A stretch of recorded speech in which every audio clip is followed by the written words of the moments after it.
conversar com Alexandre Gonçalves, jornalista, analista político, editor do portal Informe Blumenau. Bom dia, Alexandre. Obrigado pela participação.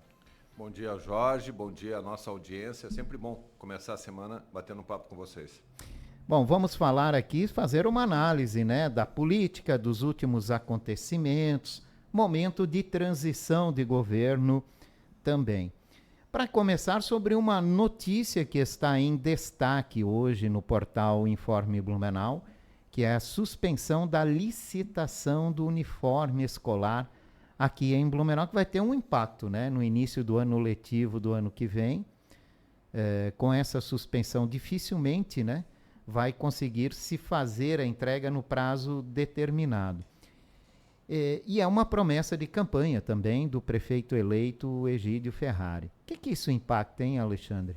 Bom, a prefeitura suspendeu a licitação preventivamente, porque houve um parecer técnico do Tribunal de Contas do Estado, não foi nem a manifestação do relator, o parecer da equipe técnica, que analisou uma denúncia feita por um cidadão que tem um nome lá, mas eu não sei qual é a relação dele com o processo.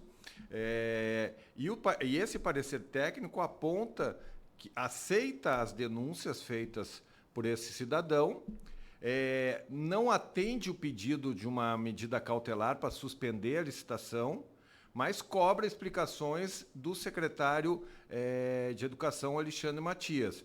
Então, a prefeitura não foi notificada desse parecer até o momento, porque ainda não tem a assinatura, inclusive, do relator, que é o conselheiro do Tribunal de Contas, que tem que fazer isso. Mas, pelo sim, pelo não, a Secretaria de Educação, através do seu secretário Alexandre Matias, encaminhou à Secretaria de Administração, que faz a licitação, a determinação para suspender o pregão. Eu conversei com o secretário Alexandre Matias nessa manhã, ele disse que estão estudando o que está acontecendo, ele disse que a licitação que está acontecendo agora é nos mesmos moldes da que foi feita no ano passado, sem nenhum questionamento, e ele está analisando o que vão fazer, porque se tiver que refazer o processo e fazer um pregão eletrônico, como é uma das considerações do Tribunal de Contas do Estado, isso vai demandar tempo. Demandar tempo gera um atraso na previsão de entrega desses uniformes, que é 10 de fevereiro, segundo o secretário.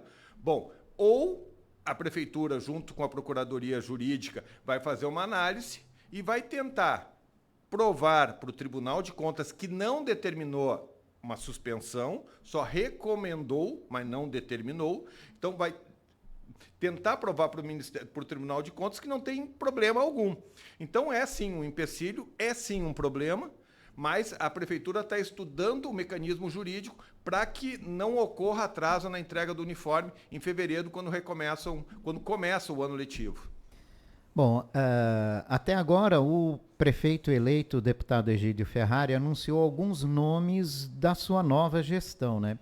E um nome muito seguro que vai ser anunciado ainda não foi, o que chama um pouco a atenção, que é justamente do secretário de Educação, Alexandre Matias, o favoritíssimo para continuar no cargo na próxima gestão municipal. Isso pode ter algum impacto nessa indicação? Em tese, o prefeito eleito já fez 3 anúncios de secretários e, desde o começo, o Alexandre Matias é nome dado como certo. Por quê? Ele é o atual secretário, é vereador reeleito, é do PSDB, do mesmo partido da vice-prefeita reeleita, Maria Regina Soares. Então, a tendência é que seja ele, está tudo encaminhado, ele já foi comunicado. Ele só não entrou aí, não foi anunciado, porque ele pertence à cota política também, de divisão dos partidos, que ficou para o fim, que é essa cota que falta ainda o prefeito definir os nomes, ouvindo e compondo com os partidos.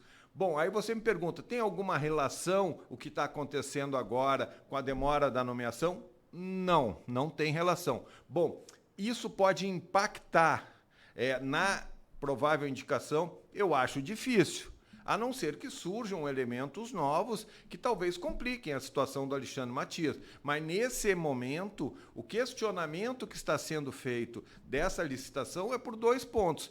Por que foi feito um pregão presencial e não eletrônico? E por que não se divide os uniformes, se fraciona a venda deles, para que aconteça, para que tenha um custo menor no entendimento do denunciante? O secretário me disse que fazer esse fracionamento cria uma logística muito complicada e muito difícil, e ele tem dúvida se isso realmente geraria uma economia para o município. E a questão do pregão, ele diz que é a forma como tem sido feita. Então, não são, até o momento, denúncias que possam comprometer uma possível indicação do Alexandre Matias. Lembrando também que quem faz esse processo de pregão, de licitação, não é a Secretaria de Educação, é a Secretaria de Administração, Departamento de Compras. Então, eu acredito que, se não surgir fato novo, eu não vejo como isso possa comprometer a indicação de Alexandre Matias. E um novo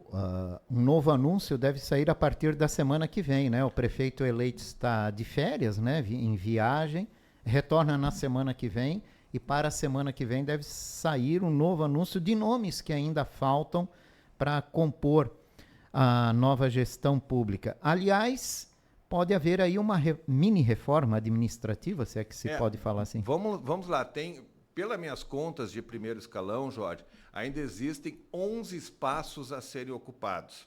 Eu tenho a informação que o prefeito vai enxugar 2 secretarias, pelo menos. Uma é a de parceria e concessões, que tem tudo para ir ou para a gestão governamental, ou para o desenvolvimento econômico, ou mesmo para o turismo, como já chegou a se pensar. Isso é certo. E a outra é a controladoria, porque há um questionamento do Ministério Público que os municípios não podem ter cargos comissionados à frente dessa secretaria, desse espaço, e hoje o município tem.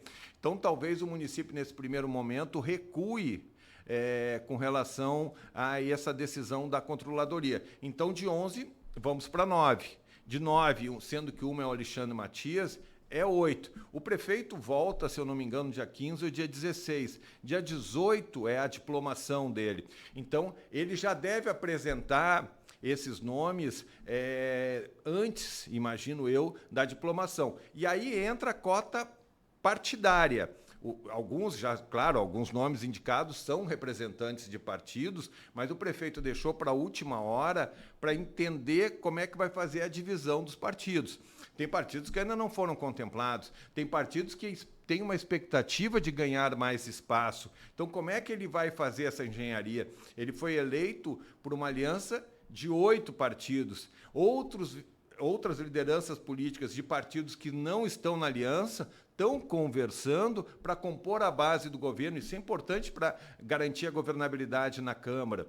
Então, esses indicativos vão acontecer daqui para frente. O PP só conseguiu um nome até agora, e o PP era um partido muito importante na composição da chapa.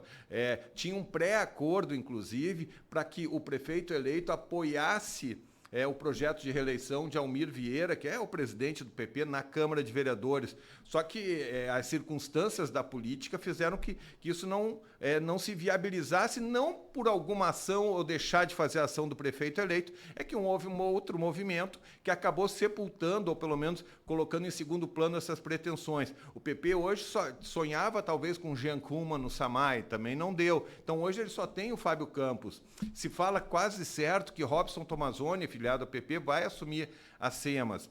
O MDB, hoje o MDB tem a Gisele no Paradesporto, tem o Mengarda na desenvolvimento econômico. Já, o Daniel, que já foi o diretor de iluminação. O MDB não conseguiu eleger vereador. Vai emplacar alguém? Se emplacar alguém, é um. Quem vai se emplacar? O Mengarda eu acho que está fora. Vai emplacar a Gisele, que fez um belíssimo trabalho no Paradesporto, foi a responsável pela criação da secretaria, ou o Daniel Ostins, que fez um trabalho na diretoria de iluminação, ou nenhum dos dois. O Republicanos do Egídio Becauser vai emplacar algum espaço? O Egídio já disse, Egídio Becauser, que tinha interesse ainda em manter uma pessoa afinada a ele no esportes. O União Brasil já emplacou Rafael Burgonovo, é um assessor do deputado Marcos da Rosa, um nome importante na assistência social, uma secretaria importante. Vai conseguir mais gente? O PSDB se fala muito em 3 nomes. Hoje nós temos o Éder Bonon, nós temos o Alexandre Matias, então pode entrar ainda o Silvio Zimmermann, ou na cultura, ou no desenvolvimento econômico, ou ainda o Maurício Gol na intendência do Garcia, ou até os dois. Né? Então, estamos aí falando de outros partidos. Então, o União Brasil vai emplacar mais alguém? Se fala na Cláudia Lindner para a Secretaria de Desenvolvimento Econômico. Eu acredito que não vai emplacar. O PL tem mais espaço.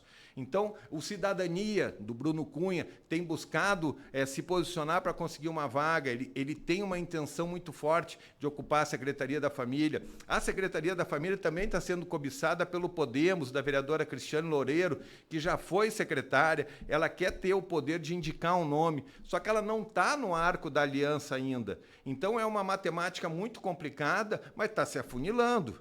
1º de janeiro, quando toma posse, já é ali. Então, o prefeito eleito que está tendo um descanso com a família nesse período pré-posse, ele vai ter que tomar as decisões. E isso me parece que já está sendo muito bem encaminhado pelo seu articulador político, que é o Denis Cottini. Mas essa demora toda não pode atrapalhar essa transição? É importante saber que as principais secretarias, a transição já está acontecendo em ritmo acelerado.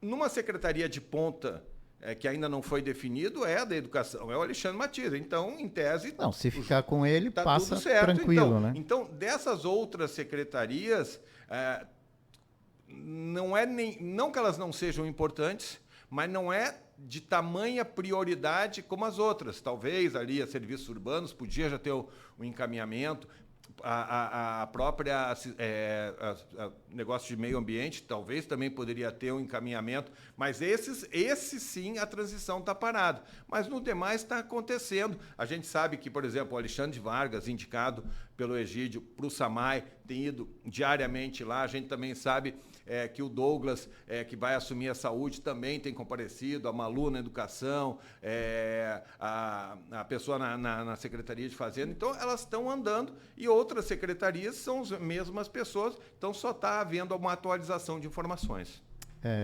Verdade. Tem um problema aí na saúde que é o mato alto nas unidades de saúde, né? Cada dia aparecem mais fotos dessa falta de manutenção nos locais devido à suspensão de um contrato com uma empresa e que até agora não foi resolvido, né? E gera uma dor de cabeça muito grande, principalmente porque a gente vem no verão, né? E verão exige uma manutenção mais constante, né? E é um problema. Bom, vamos lá. Eleição na Câmara está definida, Alexandre? Finalizou ou ainda continuamos? Na semana passada, ainda 2 ou 3 pessoas me procuraram para dizer que o jogo ainda não está jogado, aquela gíria que a gente diz para dizer que a coisa não está definida. E aí, falando claramente, o informe falou claramente sobre isso no final da semana passada. O que se especula é que 2 nomes possam roer a corda desse grupo de 9. E 2 nomes seriam suficientes para tirar a maioria desse grupo. Bruno Cunha, Cidadania, e a Cristiane Loureiro, do Podemos. O Podemos chegou a fazer um evento de confraternização na semana passada e chegou a indicar o nome dela para ser a secretária da Fazenda, voltar para a secretaria. Então, nesse sonho, algumas pessoas visualizam, olha, tem jogo, dá para fazer. O que o Informe Blumenau, o que o Alexandre Gonçalves foi fazer? Liguei para as 2 pessoas sendo questionadas. E as 2 me confirmaram a mesma coisa. Sim, nós estamos conversando com o governo para ocupação de espaços, mas nós não mudamos nosso voto para a mesa diretora. A Cristiane Loureiro, que é cotada para ser a primeira secretária na chapa liderada pelo Ito, ela diz com todas as palavras, não tem essa conversa. Nós estamos conversando para garantir a governabilidade da administração Egídio Ferrari a partir de 2025. Não tem nada a ver com a eleição da mesa diretora. Eu não mudo meu voto. A mesma coisa o Bruno Cunha, do Cidadania. Eu não mudo meu voto, mas sim, o Cidadania quer emplacar uma secretaria na gestão de Egídio Ferrari. Então, se as 2 pessoas que está todo mundo especulando que podem mudar de opinião me dizem que não vão mudar, então eu acredito que sim, que a eleição está decidida, está encaminhada. Mas eleição da mesa diretora acontece no dia 1º de janeiro, no dia da posse. Então, enquanto não houver essa votação, a decisão oficial não está dada. Para quem está ouvindo pela primeira vez a gente discutindo esse assunto, Alexandre, qual é a principal preocupação do governo com essa chapa montada? São duas, Jorge. Aliás, do novo governo, né? Do novo governo. São duas. A primeira é que, na mesa, o governo se elegeu num arco de alianças que garantiu a eleição de 9 vereadores. 9 vereadores. E não com uma oposição muito forte, porque o próprio Novo, né, já sinaliza que vai estar junto. Então, o governo entende que poderia, com essa composição, tranquilamente ter os 4 nomes da mesa diretora. É isso que acontece.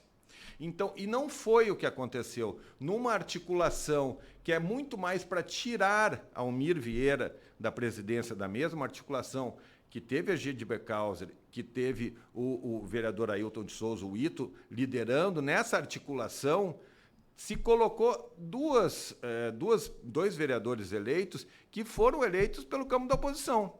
Diego Nazato, do Novo, e a Cristiane Loureiro, do Podemos. Qual é a preocupação deles? Que numa eventual impossibilidade do Ito, que será o presidente, o Diego Nazato assuma a presidência da mesa e coloque, e a gente sabe que o presidente da mesa é o que dita o ritmo dos trabalhos, apressa, segura, e a gente já viu em algumas situações, até recentemente, uma votação do SBLU, o Almir Vieira embarrigou a sessão até a hora que tinha uma segurança para botar a votação e conseguir atender o interesse do executivo. Então, essa é uma das preocupações do prefeito eleito. E a segunda preocupação não é só do prefeito eleito, é dos membros da aliança. Os caras montaram um time, montaram uma força-tarefa, garantiram uma vitória no primeiro turno, garantiram uma vitória com 9 vereadores, e aí vem o seu grupo alijado numa disputa por uma articulação de 2 membros que eram dessa aliança vitoriosa. Isso incomoda as pessoas. Bom, paciência. Agora a articulação já está dada, as organizações já foram feitas, os laços já foram cruzados, que fica muito difícil destrançar esses laços. Então, é mais ou menos essa a preocupação. Nessa altura do campeonato, eu não acredito que o prefeito eleito Egídio Ferrari queira tentar destravar esses laços. Eu acredito que ele está sendo convencido, e ele já se convenceu, que tem que garantir a autonomia da Câmara para fazer essa decisão. Porque, afinal, o candidato a presidente é do partido dele, que é o Ito. É verdade. Bom, vamos lá. 31 de dezembro acaba o governo de Mário Hildebrandt. 6 anos comandando o município de Blumenau, né? Que avaliação nós podemos fazer da gestão Mário aqui em Blumenau? Eu acho que eu entendo que o prefeito vai deixar um legado de realizador, de um gestor. É inegável, Jorge, a quantidade de obras que a gente vem acompanhando na cidade, nas diversas áreas. O prefeito Mário fez muitas ações positivas, áreas de lazer, muitas pontes rotatórias, pequenas obras, muita obra de drenagem, muito projeto de futuro. Então, eu acredito que o prefeito Mário deixa essa marca de gestor. E tem alguns pontos que a administração precisa avançar. A própria questão do abastecimento de água, que a gente viu no último verão e parece que vai se repetir, é um problema que a atual gestão vai deixar encaminhada uma solução, que é a construção de uma nova ETA e outros tipos de investimentos, mas demorou muito para fazer isso. Podia ter feito antes, 6 anos, podia ter feito antes. Isso é um problema. A questão da saúde, você apontou alguns problemas. A saúde precisa melhorar. Melhorou em algumas questões? Melhorou. Teve um bom trabalho na pandemia? Teve um bom trabalho na pandemia, no meio daquela loucura ideológica que a gente viu naquele período, mas precisa melhorar mais, precisa avançar, precisa equacionar aqueles problemas que a população enfrenta.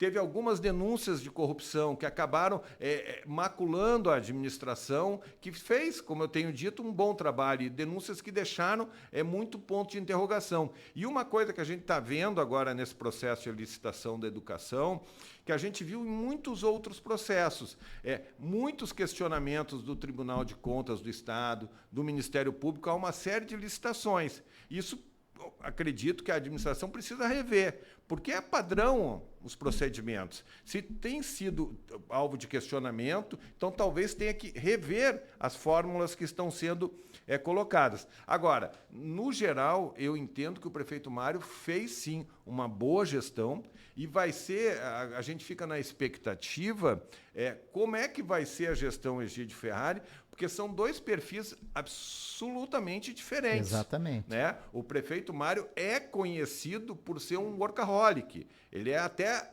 além da conta, ele cobra muito, é muito intenso nas atividades. Quer dizer que o Egídio Ferrari não trabalha? Não, não é isso. Mas ele tem um outro estilo.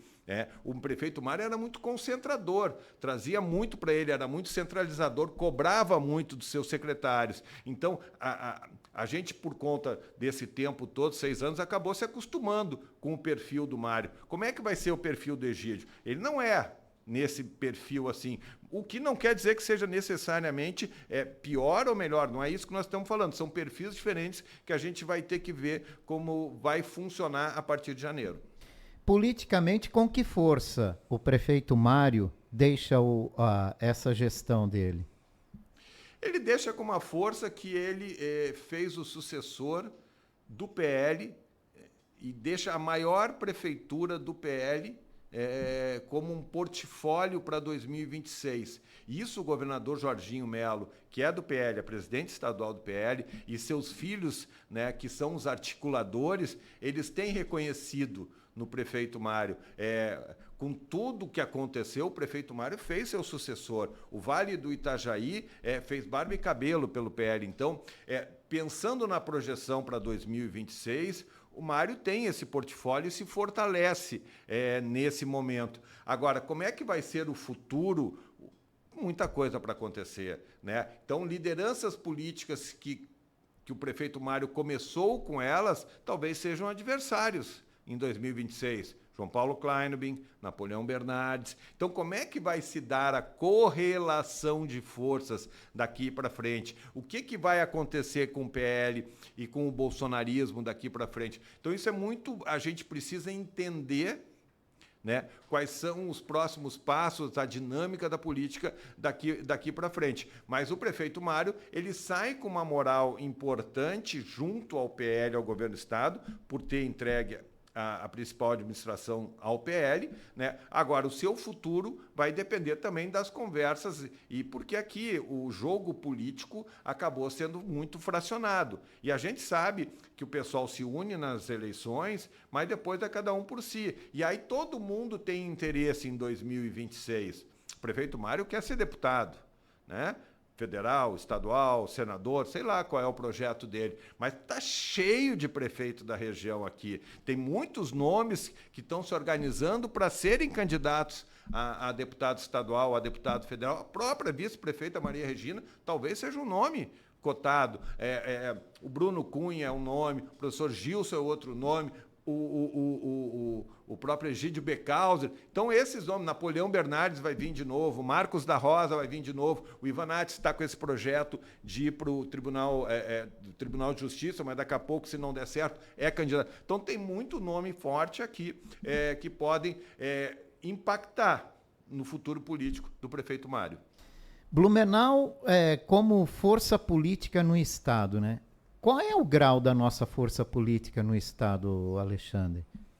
Hoje eu vejo como pequeno frente há um bom tempo, né? Há um bom tempo, justiça seja feita. Hoje, mas hoje a gente não vê uma liderança protagonista no cenário estadual. A gente não percebe aqui, e isso... É bom que a gente entenda, o prefeito Mário tem um bom trabalho, os nossos deputados estão fazendo um bom trabalho, mas ter esse protagonismo como um João Rodrigues, como o prefeito Adriano de Joinville, como o Clésio Salvaro de Criciúma, como o próprio Topázio em Florianópolis, mesmo as lideranças ali do litoral. Então, isso não se tem.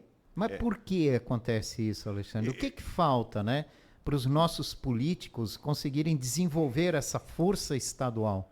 Eu não sei o que falta, eu não tenho essa... Mas é importante dizer que não é só a classe política. Blumenau perdeu muito a referência. Se a gente pegar as nossas entidades empresariais, as nossas lideranças que nós tínhamos na linha de frente, hoje praticamente a gente não tem uma voz ativa. Hoje a gente sempre ficava esperando o que a Associação Empresarial de Blumenau iria se manifestar sobre questões. A gente ficava esperando o que a OAB de Blumenau, que é a segunda maior subseção do Estado, ia se manifestar. Então, uma série de coisas nós perdemos esse protagonismo. Então não dá para botar somente na cola política. Blumenau perdeu importância econômica. Blumenau foi muito penalizada com a questão da infraestrutura e acabamos ficando para trás na questão de novas empresas, novas lideranças. Então, até no próprio turismo, Blumenau faz um trabalho muito bom no turismo, mas o protagonismo é de Pomerode. Então, não quer dizer que Blumenau não faça um bom trabalho, quer dizer que outras pessoas, lideranças, políticos e outras cidades têm um protagonismo maior que Blumenau parou. E isso tem expectativa de mudar? Não tenho realmente expectativa de mudar. Nossos políticos são competentes? São competentes. Agora, por que não consigo se avançar? Aí tem uma série de circunstâncias, inclusive circunstâncias internas partidárias, de construções partidárias, que essas lideranças acabam não se criando dentro do Estado. O que não ter uma força política assim tão atuante como em outros locais, por exemplo, aqui do Estado, pode impactar no município? Por exemplo, vamos lá, Blumenau elegeu 4 deputados estaduais. Nós vamos perder um. Já perdemos, seja de Ferrari. Né? Então não está. Se o Ivanates conseguir seu intento, vai ser ao longo desse ano, de 2025, perdemos 2. Então, se a gente estima que cada deputado tem uma média de 11 milhões em emendas direto, impositiva, nós estamos falando aí de 22 milhões somente no ano, fora as outras emendas de bancada. A gente viu uma mobilização de emendas de bancada que garantiram recursos importantes para Blumenau. Bom, só que a nossa bancada ficou para trás. Mas a bancada do Vale vai do Alto Vale até o litoral. Tudo bem, mas a última rapa do tacho agora foi Blumenau que recebeu. Então a tendência é que os próximos recursos de bancada regional não fiquem para cá. Né? Então, o que acontece essa perda de liderança? Essa falta de referência. Nós temos 3 deputados federais. Nós temos uma deputada que é muito atuante, que está do partido que governa o país, então ela tem conseguido articular. Já o deputado Ismael dos Santos, que também é muito atuante, ele já não não é uma liderança, ele consegue só garantir emendas, mas não é uma liderança que consegue ser muito ouvida. E a terceira liderança é o deputado federal Gilson, que tem tomado uma postura de fazer oposição ao governo do PT. Bom, que acaba ecoando muito mais para a rede social do que vida prática.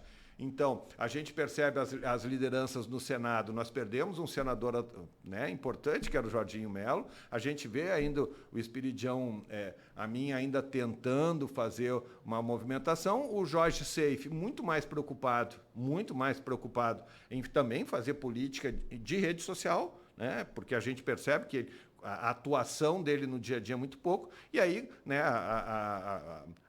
os outros nomes que estão ali, a suplente senadora, a esposa do ex-governador Luiz Henrique, o Beto, que esteve lá também agora, são pessoas que estão ali para passar e cumprir o tempo. Isso é verdade, bem lembrado, né?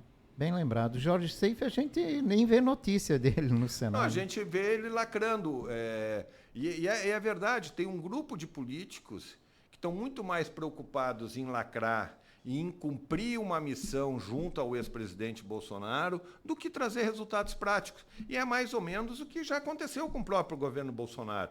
Né? Era um governo de muito barulho, de muitas polêmicas, de muitas coisas, de pouco resultado prático, em especial para Santa Catarina.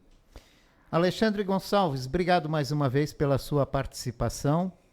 Obrigado por essa parceria em 2024, né? É muito importante. Em 2025. Com certeza, né? Se depender da gente, com certeza. É muito importante que a gente fale, explique e oriente sobre política, né? A política está no nosso dia a dia e interfere no nosso dia a dia. Né? E a gente não tem todas as respostas, Jorge, longe disso, mas é importante que as pessoas entendam por que tem a conversa aqui, por que isso demora, tente desmistificar algumas questões. Não demonize a política, porque por conta da gente demonizar, de criminalizar a política, a gente acaba escolhendo outsiders, pessoas fora da política. A gente tem que escolher de forma consciente e fiscalizar, não delegar para outro depois da nossa escolha. Não, eu escolhi esse cidadão para ser meu representante, sei lá em qual esfera de poder, eu vou ver o que ele está fazendo. Porque senão, depois de 4 anos, eu tiro ele. É isso que a gente pode fazer. Então, o nosso papel aqui como jornalismo político, nós do Informe Blumenau e a Itaberá abrindo esse espaço para nós, é dar visibilidade para essas pessoas. Tem muita gente boa fazendo coisa. E tem muita gente que não está fazendo muita coisa boa. Mas é importante que a gente veja quem está comprometido. O erro acontece para todo mundo. Agora, importante é entender quem está comprometido ou quem só quer lacrar. Obrigado pela tua participação. Até 2025. Até 2025 estamos aí. Alexandre Gonçalves, jornalista, analista político, editor do portal Informe Blumenau, conversou com a gente.